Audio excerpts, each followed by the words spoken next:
제 가슴이 막 뜁니다. 얼마나 감동스러운지요. 제가 우리 교회 와서 좋았던 것 중에 물론 예배당이 너무 훌륭해서도 좋았지만 성가대가 너무 잘하는 거예요. 찬양대가 1부부터 3부까지 어쩜 그리 잘하는지 모르고 수요일도 얼마나 잘하는지 모르는 거예요. 근데 저 뒤에 서 있을 때도 잘하는 줄 알겠는데 앞에 서 있으니까 어휴입니다. 정말 너무너무 감사합니다. 그리고 설교자가 이렇게 감동받고 설교함의 그 축복이 얼마나 큰지 모르겠습니다. 2009년에 아웃라이어라는 책이 굉장히 공전의 히트를 쳤습니다. 아마 1만 시간의 법칙이라는 말씀은 많이 들으셨을 거예요.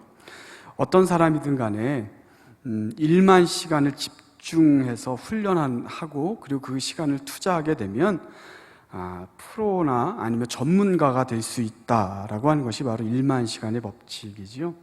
그래서 하루에 3시간씩 집중해서 훈련해서 한 10년만 하게 되면 그러면 전문가가 될 수 있다, 두드러진 사람이 될 수 있다라고 얘기하고 있는 것입니다. 김연아 잘 아시죠? 김연아 피겨 스케이팅 선수죠. 또 아사다 마오니 이런 선수들이 많이 있습니다. 요즘 피겨 스케이팅의 아시아권 선수들이 도리어 서양에 있는 선수들보다 더 두각을 나타내고 있습니다. 뿐만 아니라 체조나 이런 부분에서도 아시아권 선수들이 훨씬 더 잘하는 것 같아요. 그리고 예술도 비슷한 부분이 있습니다. 바이올린이나 피아노나 아니면 성악이니 이런 것들도 보면 동양에 있는 동양에서 자란 그 사람들이 나중에 훨씬 더 훌륭한 연주가가 되는 것을 보게 되어집니다. 여기에는 다 똑같은 1만 시간의 법칙이 들어가고 있는데요. 서양은 아무래도 인권이 발달했잖아요. 그렇죠? 인권이 발달했기 때문에 인권이 발달하면서 아동 인권도 함께 발달했습니다. 그래서 동양에서 아이들 훈련시키는 것을 서양의 입장에서 보게 되면 아동 학대가 되어지는 것입니다. 그러니까 아동을 막 쥐어짜는 걸로 보이는 거죠. 이건 학대다라고 하다 보니까. 근데 우리 동양에서는 어떻습니까? 이것이 훨씬 더 어찌 보면 더 미덕으로 주어지고 그리고 이렇게 훌륭한 사람이 되기 위해선 이 정도의 고통을 감내해야 돼라고 되어지는 것이죠. 그래서 악기나 아니면 피겨 스케이팅이나 이런 것들에 대해서 가장 기능을 발휘하기 가장 습득하기 가장 중요한 나이 그때에 집중적으로 훈련하기 때문에 도리어 서양 사람들보다 더 두각을 나타내는 것이 어찌 보면 큰 흐름으로 볼 수 있는 것입니다. 그러니 앞으로가 훨씬 더 잘할 가능성이 있지요. 이것이 바로 1만 시간의 법칙 중에 하나라고 볼 수 있을 것 같습니다. 근데 이 아웃라이어라는 책의 앞부분에 보면요, 1만 시간의 법칙이 나오기 전에 마태복음 25장의 법칙이라고 있어요. 달란트 법칙인데요, 이것은 칭찬을 통해서 더 강화된다는 것입니다. 한 예로 든 게 뭐냐면 이 저자가 캐나다 사람이기 때문에 캐나다에 있는 아이스하키 팀 국가대표팀의 명단에 있는 인적 사항을 쭉 살펴보면서 이렇게 공개한 것을 보여주고 있습니다.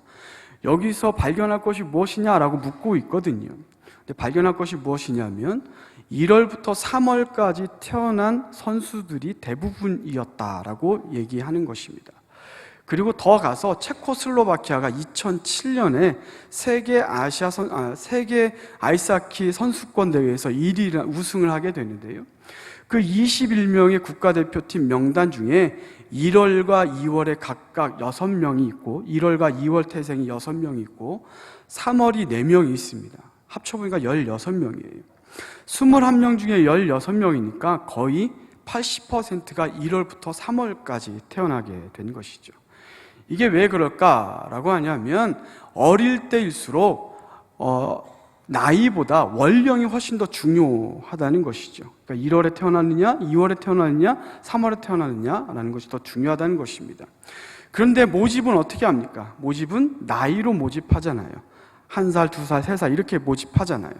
그런데 10살 되기까지는 서로 합쳐지지 않기 때문에 10살 이전까지는 원령이 너무너무 중요한 거예요. 근데 보통 서양에서는 그 사회체육이기 때문에 일반적으로 사회체육을 4살이나 5살 때 시작합니다. 그때는 뭐가 더 중요하다고요? 원령이 더 중요한 거죠. 그러니 같은 나이에 같은 재능이 있으면 이왕이면 누가 더 잘하겠어요? 일찍 태어난 애들이 더 잘할 가능성이 있는 것이죠. 일찍 태어난 애들이 더 잘하니까 어떻게 되겠습니까? 잘하는 아이가 당연히 칭찬받게 되는 거죠. 어우, 너 잘한다. 눈빛으로 딱 봐도 알 수 있지 않습니까? 나를 자랑스러워하는 거 이걸 알 수 있지 않겠습니까? 이렇게 칭찬을 받은 아이는 그 스포츠나 그런 훈련하는 것이 훨씬 더 재밌어지는 거죠. 그러니까 자기도 모르게 엔돌핀이 돋고 행복한 마음이 들면서 훨씬 더 열심히 하게 되더라는 거죠. 그래서 제가요, 2009년도에 마침 박지성이 그 한참 맨체스터 유나이티드에서 전성기를 구가하고 있었잖아요. 그래서 한국 축구 국가대표팀 명단을 좀 이렇게 조사해 봤었어요. 그랬더니 어느 정도 경향성은 있는데 별로 큰 경향성은 보이지 않더라고요. 대신에 박지성 생일을 보니까 2월 달이었어요. 2월이었어요. 그래서 박지성은 우리가 생각하기에 2월이면 학교를 일찍 들어간 2월일까 아니면 제 나이에 들어간 2월일까 이게 너무너무 궁금했어요. 그래서 수원에 있는 학교에 전화를 때릉때릉 걸었습니다.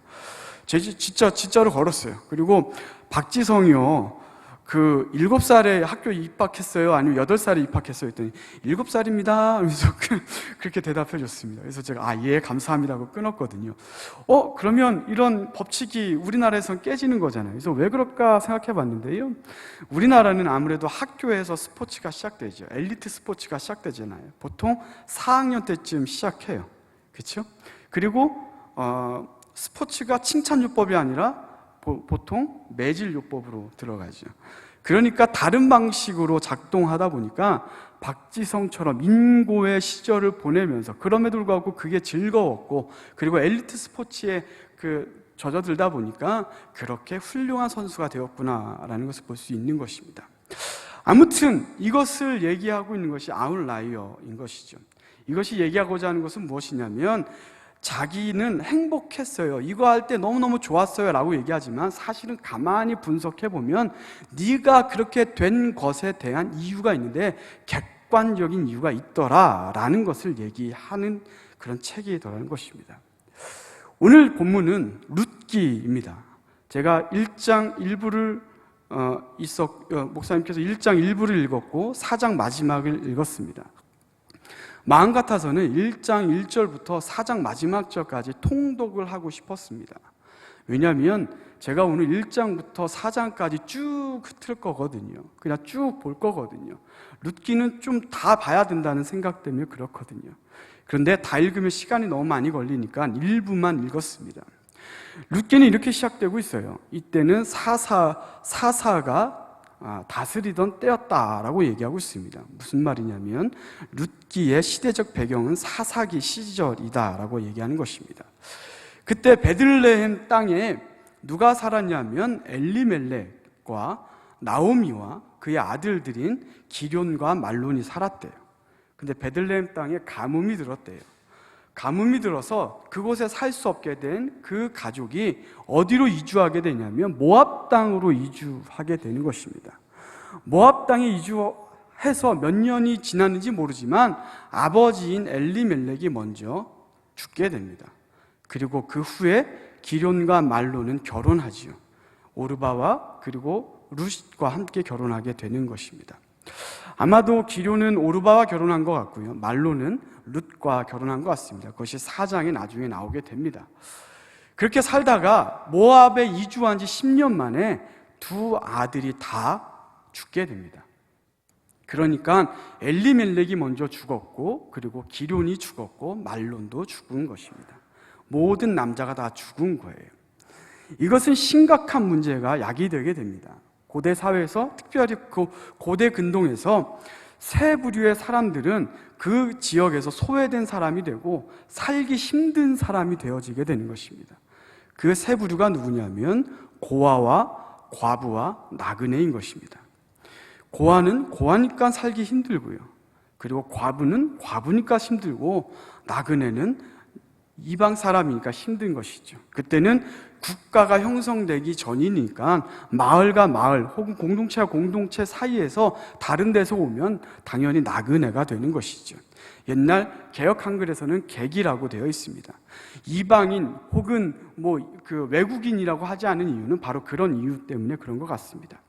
아무튼 새 부류는 파이가 한정돼 있고 우리나라만큼 비가 많이 와서 농작물이 잘 자라지 않는 그 지역에서는 정말 그야말로 경쟁에서 완전히 도태되게 되어 있고, 그렇게 된 사람들은 살기 힘들게 되어지는 것이죠.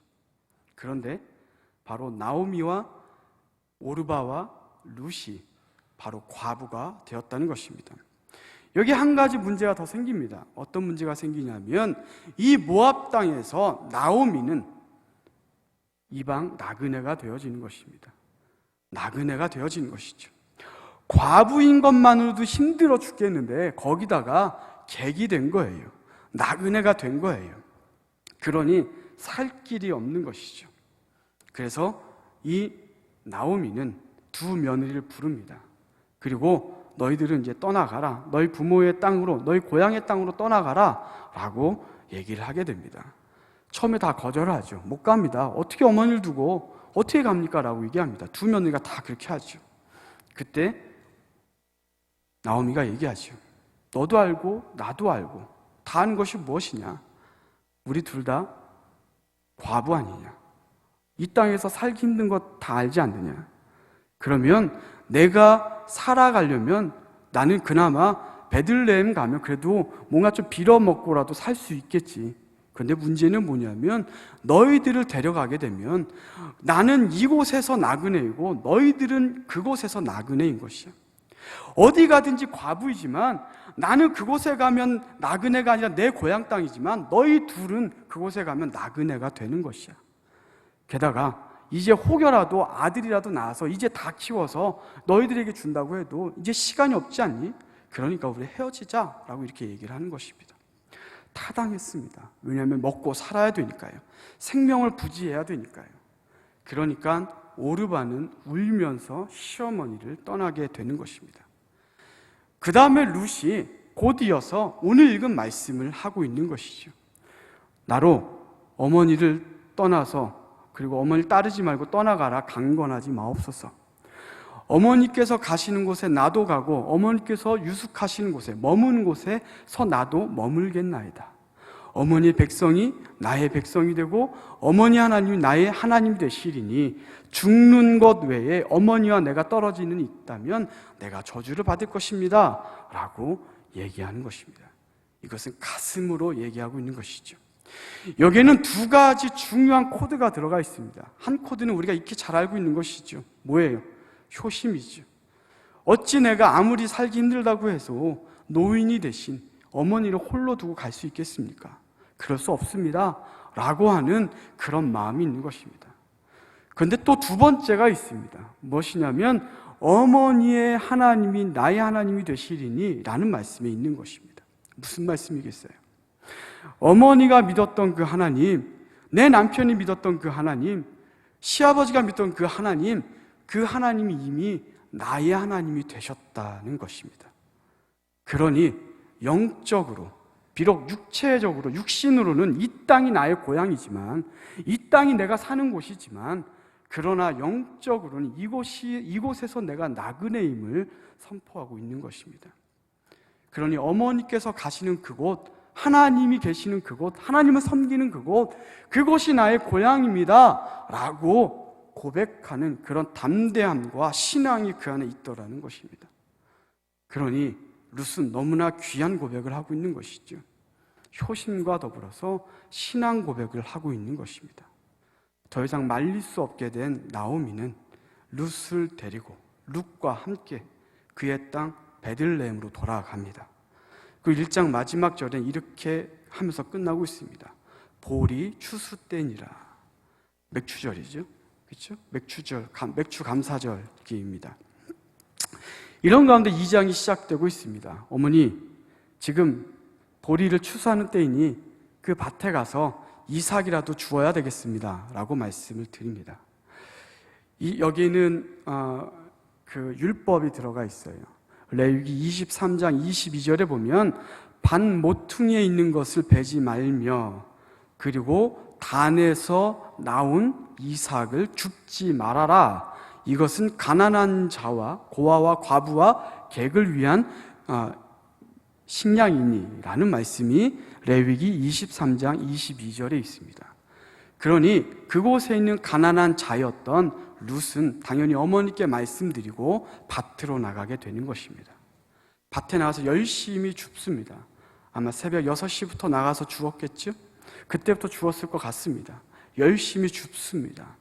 그런 가운데 그 지역의 유력자였던 아주 큰 부자였던 보아스가 그 땅으로 오게 되는 것입니다. 그 밭에 마침 들어옵니다.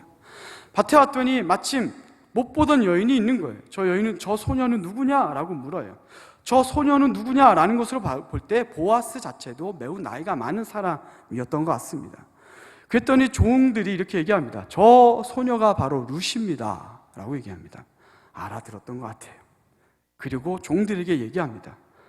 저 소녀가 이삭 줍는 것을 방해하지 말아라. 그리고 너희들 소년들 저 소녀에게 찝쩍거리지 마 라고 보호합니다. 그리고 그 소녀에게 얘기합니다. 너 딴 밭에 가지 마. 다른 밭에 가지 말고 여기서만 주워. 괜찮아. 여기 충분히 넓으니까 여기서 주워. 그리고 물 마시러 멀리 가지 마. 그냥 여기 물 우리 소년들이 다 퍼왔으니까 그거 마시면 돼 라고 얘기합니다. 뿐만 아니라 그곳에서 점심을 먹을 때 일부러 같이 점심상에 같이 둘러앉게 해서 같이 먹게 하는데 그 소녀가 룻이 싸온 빵을 함께 초를 찍어 먹게 하죠. 뱃삼의 무초인가요? 잘 모르겠습니다. 아무튼 초를 찍어 먹습니다. 뿐만 아니라 볶은 곡식도 배불리 먹었다라고 얘기합니다. 그러고 난 다음에 소년들에게 특별한 지시를 합니다. 뭐냐면 단에서 이삭을 조금씩 더 빼어놔라 라고 얘기합니다. 열심히 항아리를 가져온 그 룻은 열심히 이삭을 줍지요. 한 에바를 가득히 담았다고 성경은 말하고 있습니다. 한 에바는 항아리인데 항아리를 에바라고 하는데요, 리터로 치면 한 20리터쯤 됩니다.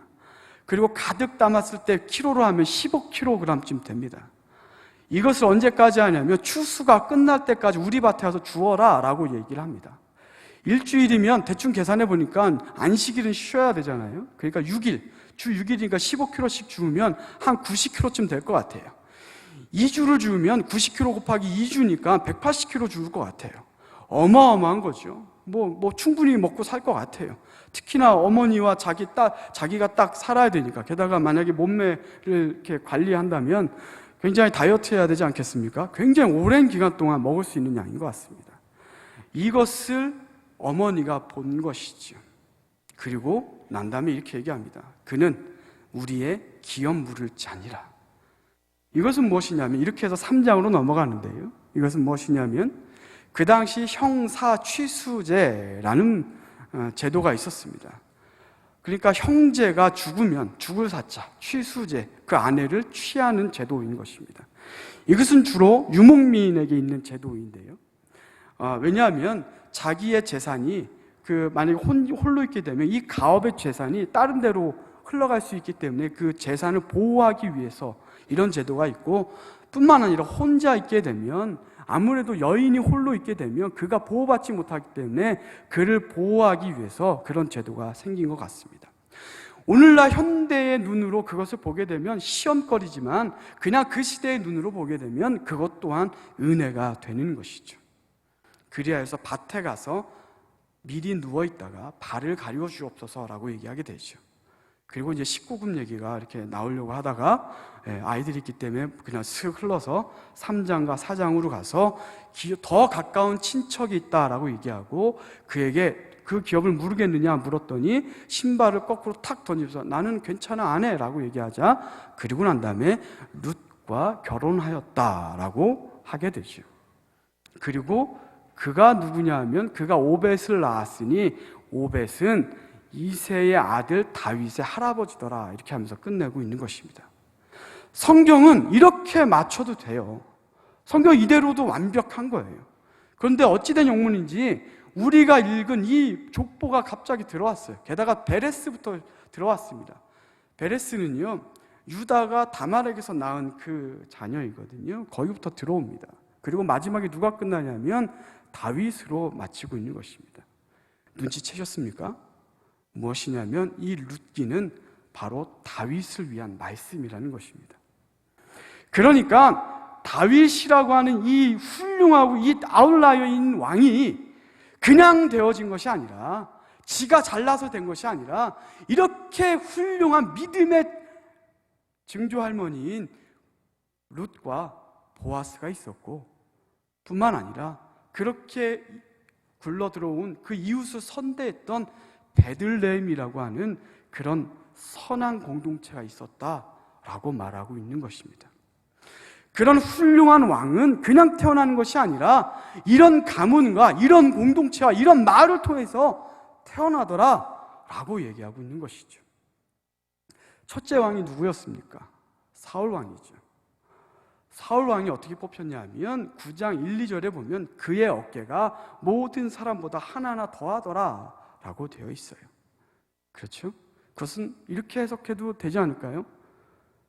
사울 왕에 이르러서 이스라엘 문명이 어깨만큼 발달하였다, 발전하였다, 이렇게 해석하면 무리가 있을까요?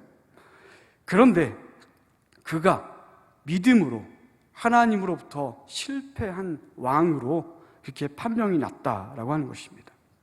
거기다가 골리앗이라는 어마어마한 거인이 쳐들어왔어요.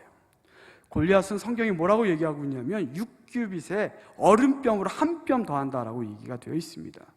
성경 도량을 보면 한 규빗에 47cm에서 53cm 정도 된대요.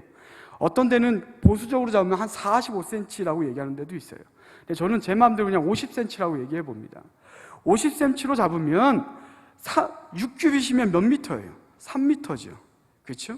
그리고 제가 손이 좀 작은 편이거든요. 작음에도 불구하고 제 뼘으로 한 뼘이 한 22cm 정도 돼요. 그러니까 골리앗의 키가 얼마나 되냐면 3m 20은 좋게 되는 것이죠. 가장 큰 사람보다 훨씬 더 큰 사람이에요. 그는 아마도 네피림의 후에 아낙자손의 그 후예일 것 같아요. 그러니 거인족이었던 것이죠. 그러니 보통 사람보다, 모든 사람보다 어깨가 하나 더한 그 사람이 왕일지라도 신적인 영역이었던 그런 어마어마하게 컸던 골리앗이 왔을 때는 어떠한 창도, 어떠한 단창도, 어떠한 검도, 어떠한 갑옷도 그를 이길 수 없었다라고 하는 것이죠. 그때 다윗이 나서지 않습니까? 너는 칼과 창과 단창으로 내게 오거니와 나는 만군의 여호와의 이름, 곧 내가 모독하는 이스라엘 군대의 여호와의 이름으로 내게 가노라 라고 말씀하고 있죠. 제가 그 주일학교 할 때 그 물맷돌 돌리는 뭐 이런 거 막 흉내내면서 막 이렇게 딱 했어, 뭐 얼마나 열심히 연습했어, 막 이렇게 얘기하는데요. 사실은 그거보다는 성경에서 주로 관심 있었던 것은 그 부분이 아니고 도리어 무엇이냐면 어깨가 하나 더 있는 그것이 아니라 다윗이 갖고 있었던 원초적인 믿음, 원초적인 그 믿음이 승리케 한다라는 것을 선포하고 있는 말씀이라는 것입니다. 그렇죠? 다윗의 믿음이 승리케 한다라고 하는 것입니다. 이것이 사울과 반대되는 다윗의 모습이었다는 것입니다. 근데 저는 한번 상상을 해봤습니다. 어떤 모습을 상상해봤냐면 이런 모습을 상상해봤어요. 다윗이 목동이에요. 어린 목자를 목동이라 부르죠. 홀로 가지 않죠. 아버지나 할아버지나 함께 갔을 것 같아요. 그리고 이 양을 지키기 위해서 밤에 모닥불을 피우고 밤을 새면서 함께 지키고 있어요. 새벽 미명이 오기까지 지키고 있는 것이죠. 그러면 그냥 지킬까요? 아버지나 할아버지가 뭔가 얘기를 하고 있겠죠. 막 별이 막 쏟아져요. 막 은하수가 막 흐르고 막 별똥별이 쫙쫙 하고 막 그런 막 하늘이 막 쏟아져 내릴 것 같은 그런 별밤에서 모닥불을 피고 다윗과 함께 있는 것입니다. 그런데 어떤 놀이나 어떤 위락시설이 없던 그때에 아버지는 어떤 말씀을 하셨을까요? 할아버지는 어떤 말씀을 하셨을까요? 저는 이랬을 것 같아요. 지금 제가 룻기에 대해서 말씀드린 그것을 훨씬 더 재미있게, 훨씬 더 훌륭하게 다윗에게 얘기했을 것 같습니다. 이것을 들은 소년 다윗은, 아기 다윗은 어떤 마음이었을까요? 별빛을 보면서 그것을 들었던 그 다윗의 마음은 어떻을까요? 그 마음에 꿈이 자라고 있지 않았을까요? 그 마음에 믿음이 자라고 있지 않았을까요? 그 마음에 사랑이 자라고 있지 않았을까요? 성경은 다윗 왕을 이렇게 얘기하고 있습니다. 이전도 이후에도 없었던 가장 정의로운 왕이었다고, 백성을 사랑하는 왕이었다고, 하나님을 사랑하는 왕이었다고 얘기하고 있습니다. 개인의 사랑이 공동체화된 것이 무엇입니까? 정의 아니겠습니까? 그런데 그것을 어디서 배웠겠어요? 아버지와 함께 모닥불에서 별이 쏟아지는 그 밤에 함께 나누었던 그 얘기를 통해서 믿음이 자라고, 그리고 신앙이 자라고, 그리고 사랑이 자라고, 선한 공동체에 대한 그런 마음이, 그의 태도가 자랐겠죠. 그렇게 믿고 있습니다. 우리 교회가 다음 주면 59주년입니다. 내년이면 60주년이에요. 역사가 그만큼 쌓였어요. 이제 어른인 것이죠. 어른 상도 중앙교회인 것입니다. 이 59주년이 되는 동안 얼마나 수많은 아름다운 이야기가 있었을까요? 어떤 집사님은 참 힘들었는데 그때마다 눈물로 기도해서 그분이 이렇게 잘 됐어. 그런 이야기가 우리에게 전해진다면 얼마나 좋을까요? 어떤 장로님은 정말 큰 시험에 들었었는데 믿음으로 이겨내시더니 결국엔 훨씬 더 많은 성도들에게 선한 것을 전하여 줬어 라는 그런 말들이 전하여진다면, 이 이야기를 우리가 들을 수 있다면 그것이 얼마나 좋을까요? 제가 전에 교회에 있을 때 왕의 아이들이라는 그런 부서가 있었어요. 유치부 한 7살부터 중3까지 그냥 그 시장바닥처럼 모아놓고 그냥 막 노는 그런 거였어요. 제가 한 3개월간 맡은 적이 있거든요. 거기는 뭐 전천후로 있어야 됩니다. 근데 거기 부장 권사님이 저한테 부탁하신 게 뭐냐면 십자가를 좀 가르쳐 달래요. 아이들한테 십자가를 지식으로 좀 가르쳐 달래요. 그래서 제가 거부했어요. 죄송하지만 안 되겠습니다. 십자가는 태도이고 자세입니다. 즉, 제가 어렸을 때 어머니가 저 십자가만 바라보면 늘 눈물 흘리시고 무릎 꿇으시고 시간이 언제 가는지 모르게 그렇게 기도하셨던 그 모습이 DNA로 남아있는 그것입니다. 그것을 보고 그것이 더 중요한 것 같습니다. 오늘날 어머니들 그렇게 합니까? 아니지 않습니까? 그런데 한편으로 지식으로 가르친다고 무슨 소용이 있을까요? 라고, 물론 그렇다고 해서 지식으로 안 가르치면 안 되는 것이 아니지만, 그렇게 되는 것은 아니지만, 그럼에도 불구하고 문제를 제기했던 적이 있습니다. 그렇죠? 결국 우리의 삶이, 우리의 태도가 자녀에게 그대로 전하여지는 것입니다. 저는요, 부러운 가정이 있어요. 아이 중에 이삭이와 다이가 부러워요. 쟤는요, 수요일 날도 오고요, 금요일 날도 오고요, 주일 날도 와요. 뭐 저런 놈이 다 있어요. 그리고 찬양도 얼마나 크게 하는지 제가 하면요, 여기 다 들려요. 저는 믿는 게 뭐냐면 저 아이에게는 신앙이 DNA로 들어가 있을 것 같아요. 지식이 아닌 DNA로 들어갔을 것 같아요. 저 아이가 꿈꾸는 그 세상이 얼마나 클까요? 하나님을 사랑하는 그 마음이 얼마나 클까요? 이런 생각을 해보게 되는 것입니다. 그런 공동체가 되었으면 좋겠다는 생각을 하게 됩니다. 그래서 우리들도 이왕이면 우리의 과거를 지금 아이들에게 이야기로 전해줄 수 있으면 얼마나 좋을까라는 생각을 하게 됩니다. 뿐만 아니라 지금의 우리의 상도 중앙 이 공동체를 이 베들레헴 마을 공동체처럼 아름다운 공동체로 만든다면 지금의 과거가 지금의 현재가 되었듯이 지금의 오늘이 내일의 미래가 되는 건 아니겠습니까? 그렇다면 지금 우리의 이 공동체를 아름다운 공동체로 만들고 우리가 하나님을 조금 더 신실하게 열정적으로 믿게 되고 그 모습을 아이들에게 보여준다면 우리의 미래는, 우리의 내일은 희망이 있지 않겠습니까? 앞으로 우리나라가 통일한국을 바라봐야 되잖아요. 하나님이 지도자를 뽑는다면, 하나님이 지도자를 이렇게 선택한다면 누구를 선택하겠습니까? 사울을 선택하겠습니까? 아니면 다윗을 선택하겠습니까? 그런 의미에서 오늘 제가 설교 준비를 6층 넘어 옥상에 올라가 봤어요. 옥상에 올라가서 막 쭈쭈쭈쭈 하면서 하고 내려왔거든요. 옥상에 올라가서 느낀 게 뭐냐면요. 야, 이거 너무 좋다. 여기 밤하늘에 별 보는 장소 되면 안 되나? 이렇게 속으로 막 생각해 봤어요. 그러면서 이게 넓이를 싹 보니까 한 5팀 정도 여기다 텐트 칠 수 있을 것 같다는 생각이 딱 드는 거예요. 불현듯. 그래서 한 5가정씩 그 세트로 해서 여름 밤이면 그곳에 텐트를 치고 이쪽에서 같이 이제 그 프로그램을 하고 그다음에 그곳에 잘 때는 어떤 복잡한 그런 그 프로그램을 하는 게 아니라 무조건 엄마 아빠랑 이야기하는 프로그램으로 하면 어떨까라는 생각을 해보는 거예요. 그냥 그렇게 상징화시키는 것이죠. 그러면서 그 아이들이 함께 누워서 이렇게 그 매트에 누워서 밤하늘을 보면서 같이 저 별을 해는 밤을 지새우면서 함께 우리 교회의 아름다운 이야기를, 또한 믿음의 가정의 아름다운 이야기를, 그리고 너에게 바라는 그런 꿈을 함께 얘기하면 그 아이가 비록 이 땅에서 어떻게 될지 모르지만 그래도 그 마음속으로는 다윗과 같은 그런 꿈을 꾸지 않을까라는 생각을 해보는 것입니다. 우리 함께 더불어서 그렇게 다윗을 키워낼 수 있는 그런 상도중앙교회가 되었으면 좋겠습니다. 그러기 위해서는 오늘을 더 철저하게 살아내야 되는 것입니다. 더 최선을 다해서 살아내야 되는 것입니다. 오늘을 철저하게 살아내면서 과거를 회상하고 과거를 아이에게 이야기로 전해줄 수 있을 때 그 아이는 미래를 꿈꾸는 아이가 되어지는 것입니다.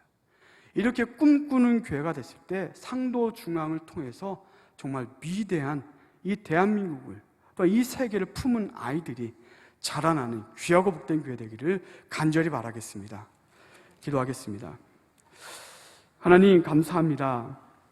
주님께서 함께 하시고 지켜주셔서 감사합니다. 주님 바라기는 우리로 하여금 다윗의 꿈을 별을 보면서 꾸었던 것처럼 우리들도 주님의 꿈을 꿀 수 있는 그런 교회가 될 수 있도록 도와주시고 인도하여 주셔서, 그러기 위해서 무엇보다도 믿음의 가정 될 수 있게 도와주시고 또 아름다운 공동체를 만들어가게 하시며 또 그 공동체 가운데서 우리 아이들에게 이야기하여 주고 또한 대화를 나눠주고 그 아이들로 하여금 꿈을 꿀 수 있는 그런 교회가 될 수 있도록 도와주시고 인도하여 주셔서 주님께서 이 시간 함께 하시고 지켜시고 원하며 이 모든 말씀 예수 그리스도의 이름으로 기도드리옵나이다. 아멘.